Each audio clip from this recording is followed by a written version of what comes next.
안녕하셨습니까? 역설, 이 파라독스라는 단어의 의미는 표현적으로나 구조상으로 또 상식적으로나 완전히 이치에 맞지 않는 모순되는 말이지만 사실 실질적으로는 그 내용에 있어서 그 진리를 나타낸다는 의미입니다. 그러니까 이것은 진리와 정반대의 말을 하지만 사실 따지고 보면 그것이 진리가 된다는 것입니다. 예를 들어서 좋은 약은 입에 쓰다, 또 죽으면 살리라, 뭐 또 급하면 돌아가라, 뭐 이런 등등의 말들은 서로 상반되는 개념을 가지고 있지만 그 안에 진리의 내용이 깊이 들어있다는 것을 의미하고 있는 것입니다. 특히 우리 기독교를 가리켜서 역설적인 진리의 종교다 이렇게 이야기하게 되는데, 그 이유는 상식적으로나 이론적으로 말하면 한결같이 모순처럼 보이지만 그 안에 역설적인 그 진리가 들어있다는 사실을 이야기하고 있기 때문인 것입니다. 특히 예수님께서 말씀하신 것 가운데 이 역설적인 진리를 보여주고 있는 이야기가 많이 있습니다. 예를 든다면 죽는 것이 사는 것이다, 또 버리는 것이 얻는 것이다, 가난한 자가 복이 있다, 우는 자가 복이 있다, 온유한 자가 땅을 차지한다, 또 약할 때 강하게 된다, 용서하는 자가 평안을 얻고 손해보는 것이 유익한 것이다, 또 자신을 낮추는 자가 높아지고 섬기는 자가 큰 자가 된다, 좁은 문으로 들어가는 자가 살 것이다, 뭐 이런 등등의 이야기가 많이 소개되고 있는 것입니다. 다시 이야기하면 논리적으로는 또 이치적으로 상식적으로 따져 묻는다면 전혀 앞뒤가 맞지 않을 것 같이 보이지만 사실은 그 안에 엄청난 진리가 숨어 있다는 사실을 강조할 수 있게 되는 것입니다. 또한 우리가 가장 강조하고자 하는 것은 그 많은 역설적인 그 진리 중에서 가장 크고 위대한 역설적인 진리가 있다면 그것은 곧 그리스도의 십자가라고 말할 수 있게 되는 것입니다. 우리가 다 잘 아는 대로 십자가는 본래 당시 로마 제국 안에서 사형을 집행할 때 쓰는 일종의 사형 도구였습니다. 그런데 세상의 그 어떤 종교가 사형을 집행할 때 쓰는 도구를 가져다 놓고 그것을 믿음의 상징으로 또 믿음의 대상으로 믿고 섬길 수 있겠습니까? 이것은 완전히 이치에 상식적으로 맞지 않는 모순이라고 이야기할 수가 있는 것입니다.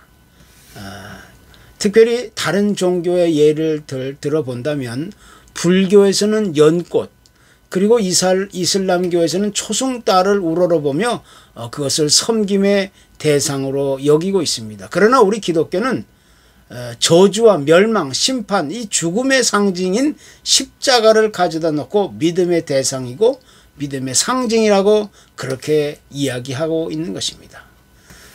그 이유는 도대체 어디 있는가? 그것은 바로 십자가를 통해서 우리 인간의 죽음을 이기고 다시 살아나셨기 때문에 부활의 영광을 분명히 보여주셨기 때문인 것입니다. 그렇기 때문에 그리스도의 십자가는 단순한 어떤 종교적이고 형식적인 의식적인 상징물이 아니고 단순한 액세서리가 아닙니다. 그리스도의 십자가는 살아있는 역설적인 진리를 나타내준 가장 위대하고 강력한 사인이고 믿음과 신앙의 표식인 것입니다. 그래서 이런 사실들을 전혀 알지 못하고 이해하지 못했던 유대인들은 십자가를 보면서 무능력한 것이라고 비난했던 겁니다. 그리고 또 헬라인들은 그것을 가리켜 어리석은 짓이라고 아주 단정지어 버렸던 것입니다. 그렇기 때문에 이와 같은 사실들을 현실적인 감각이나 세상적인 눈으로 직접 목격하게 된다면 사실 그것은 눈여겨 볼 만한 것이 전혀 아닙니다. 우리의 관심과 어떤 그런 궁극적인 시선을 가지고 지켜봐야 할 문제가 전혀 아닌 것입니다. 그러나 이런 사실들을 우리가 영적인 믿음의 눈으로, 신앙의 눈으로 똑똑히 바라보게 된다면 그 안에는 참으로 놀라운 영적인 비밀들이 있다는 사실을 우리가 깨달아 알게 되는 것입니다. 그래서 이 경건한 그리스도인들은 세상적인 시각이나 관심이나 판단으로 살아가는 것이 아니라 하나님이 주신 십자가의 믿음과 신앙을 가지고 세상을 살아가게 되는 것입니다. 즉 우리 기독교의 가장 크고 위대한 역설적인 진리는 곧 그리스도의 십자가라는 사실을 우리는 자랑스럽게 이야기할 수 있게 되는 것입니다. 특별히 여기서 관심을 가지고 주목해야 할 부분은 그리스도인들의 신앙의 문제인데, 신앙이란 세상의 과학이나 지식이나 상식과 논리와 이치로서는 도저히 설명할 길이 없는 문제입니다. 세상의 지식이나 관심과 이해를 가지고서는 그리스도의 십자가의 진리를 깨달아 알기에 너무나 큰 차이와 격차가 있는 것이 사실입니다. 일반적으로 세상에서는 더 많이 가지고 더 소유하고 더 누리는 것이 성공적인 인생이라고 그렇게 이야기합니다.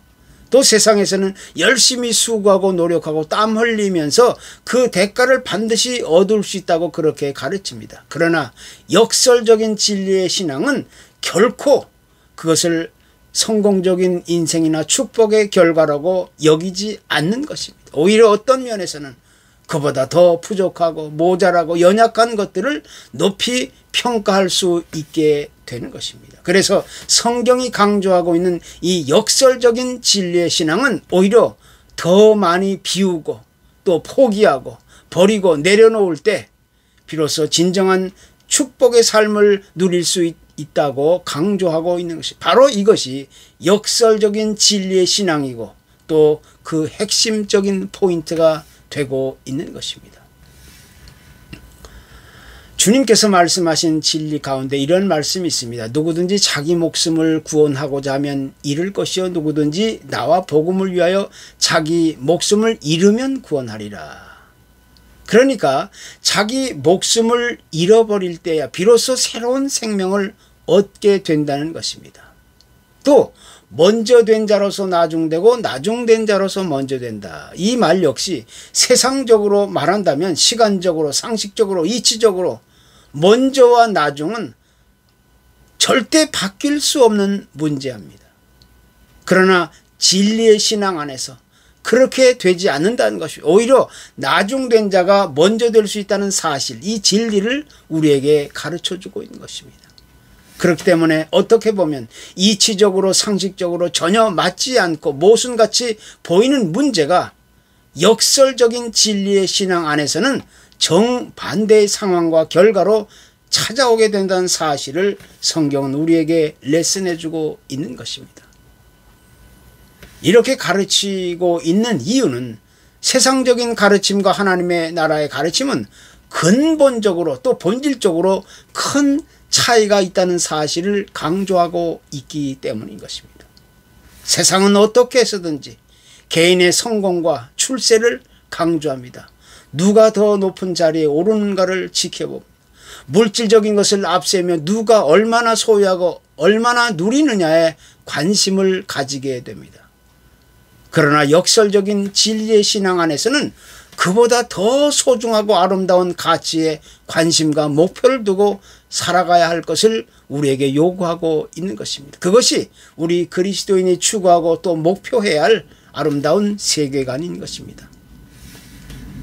한번 돌이켜 생각해 보면 하나님의 아들이 인간의 몸을 입고 세상에 오셨다는 이 사실은 어떤 이유를 들더라도 또 인간의 기본적인 상식과 지식과 이론과 이치를 따져서라도 이것은 도저히 있을 수 없는 일이 될 수밖에 없는 겁니다. 이해가 불가능한 일일 수밖에 없는 것입니다. 마땅히 죽어야 할 죄인들을 처형하는 도구인 십자가가 구원의 상징이 되고 믿음의 그 표상이 되어야 한다는 사실은 보편적인 세상의 지식과 상식과 논리로서는 도저히 이해하거나 설명할 길이 없는 것입니다. 그러나 그것이 우리 믿는 자들에게 있어서는 역설적인 진리의 신앙의 그 핵심이라는 사실을 우리가 이야기할 수가 있는, 그것이 바로 우리 그리스도인의 신앙의 그런 중심인 것입니다. 그렇기 때문에 이제 우리 그리스도인들은 비록 지금은 세상에서 육신을 가지고 살아가고 있지만 우리의 마음과 영혼은 결코 이 세상에 속할 수가 없는 것입니다. 이 세상에서 잠시 발을 붙이고 살아갈지라도 우리의 삶의 영원한 목표는 이 세상을 뛰어넘어 영원한 하나님의 나라를 사모하고 기대하고 기다리는 삶을 살아가게 되는 것입니다. 그리고 마땅히 영원한 하나님 나라의 진리와 그 가치를 따라 세상을 살아가게 되는 것입니다. 이것이 바로 역설적인 진리의 신앙을 따르는 우리 그리스도인들의 삶의 아주 중요한 표식인 것입니다. 신학자들 가운데 칼 바르트라고 하는 분이 있습니다. 이분이 미국을 방문하여 여러 신학교들을 통해서 강연을 하게 되었을 때 어느 곳에 갔는데 한 학생이 나와서 이런 질문을 합니다. 선생님, 지금 당신의 마음을 사로잡고 있는 가장 큰 진리는 무엇이라고 생각하십니까? 그러자 거기에 모여있던 많은 학생들과 교수들은 과연 그 유명한 신학자가 어떤 대답을 하게 될까 귀추를 주목하며 지켜보게 되었습니다. 이때 그 노학자는 대답합니다. 예수께서 나를 사랑하십니다. 그리고 내가 그 사실을 압니다. 왜냐하면 성경이 내게 그렇게 말하고 있기 때문입니다. 그러자 거기에 모여있던 많은 학생들과 교수들은 이것은 누구나 다 아는 평범한 대답 아닌가 하면서 한편으로 큰 실망을 하게 되었다는 이야기가 있습니다. 사실 따지고 보면 진리라는 것은 아주 복잡하고 어렵고 이해하기 힘든 문제가 결코 아닙니다. 이것은 의외로 단순하고 아주 심플한 문제입니다. 그런데 그렇게 단순하고 심플한 것을 사람들이 깨달아 알아보지 못하는데 더 큰 문제가 있게 되는 것입니다. 농부가 밭에 나가 씨를 뿌린다는 것은 때가 되면 반드시 거두게 된다는 사실을 믿기 때문인 것입니다. 만약 거둘 수 있다는 그런 믿음에 대한 확신이 서지 않는다면 누가 밭에 나가 씨를 뿌리겠습니까?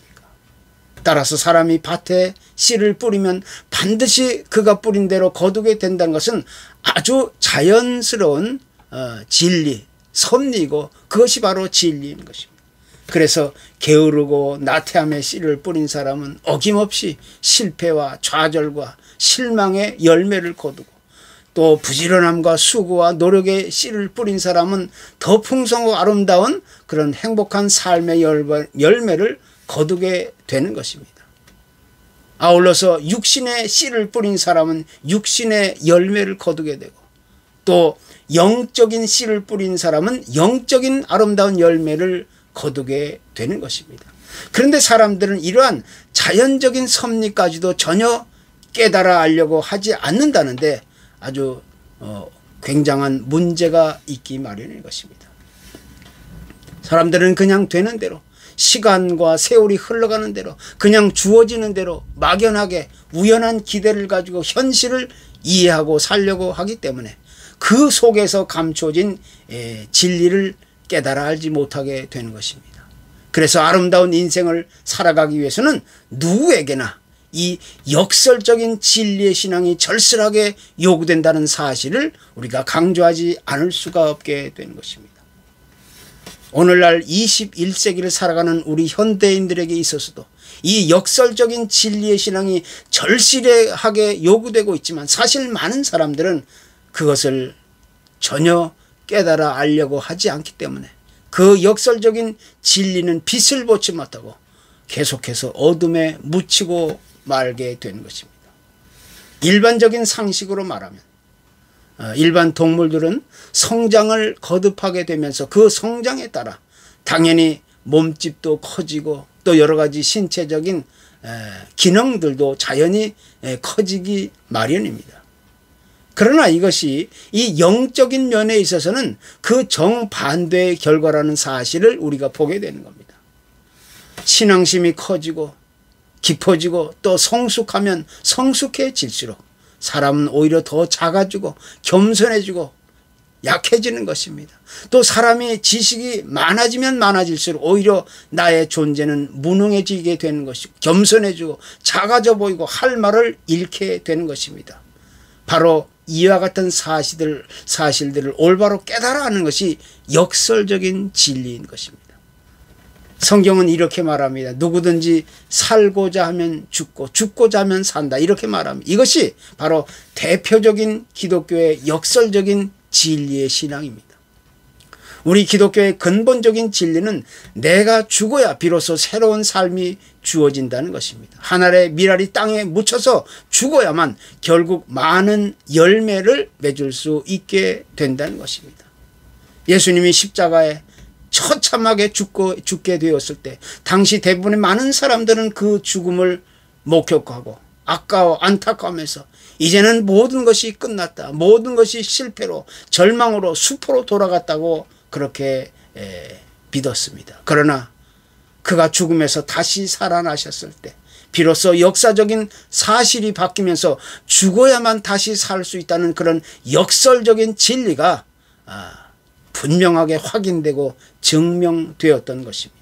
이것이 바로 우리가 강조하고 싶은 역설적인 진리의 핵심적인 그 포인트인 것입니다.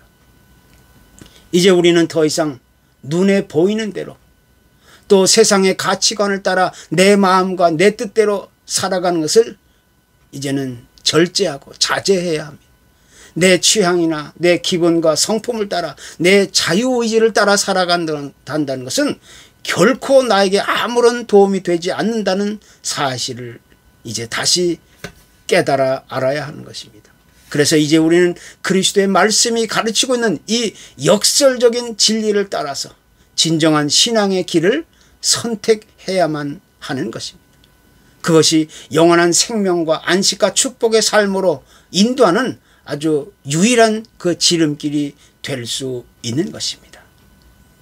감사합니다.